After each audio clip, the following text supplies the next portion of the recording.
بتحكي قصة يا اخوان، الله واحد ما له ثاني. القصة قصة انساني عاشت في قديم الزمان، واولها كان يا ما كان لها 4 صبيان، محمد واحمد وغسان، واصغرهم اسمه عدنان. لما كبروها الصبيان شاهدوا غدر اللي قاموا، سالوا امهم يا يما ليش ما إلنا بستان، وين أبونا يا يما؟ قلت لنا إنه رجعان، ليش بنسكن بالخيمة من دون كل الجيران؟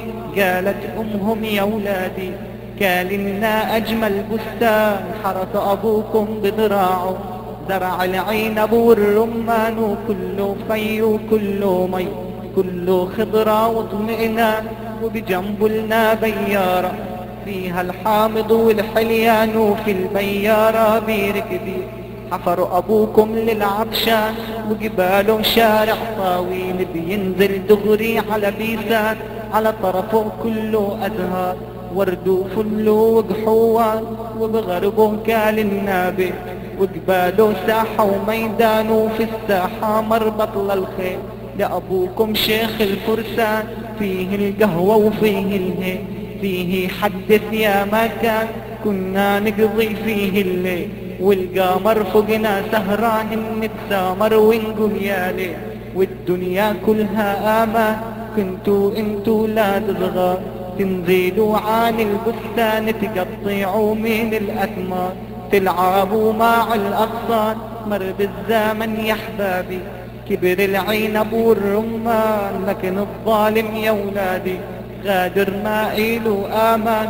هجموا علينا الأعادي ونزلوا من البدر النسوان، سقط أبوكم يا ولادي هو يدافع عن البستان، واللي استشهد والصواب كل السكان. اليوم كبرتوا يا ولادي صرتوا من رجال الشجعان، فلسطين تستنى كل الفرسان، وبتنادي هيا ولادي حرروني من العدوان. اتطوع أحمد وغسان لحقوا محمد وعدنان، ونزلوا على فلسطين حملوا المدفع والقرآن عند حدود البيارة، والقمر يرسل لمعان، واستشهدوا في الغارة قابل ما يشوفوا البستان. وعلى باب الخيمة وقفت ام احمد ام الشجعان، قالت يا ربي حمدك ما غيرك إني حمدان، وقالك يا ربي حمدك ما غيرك إني حمدان.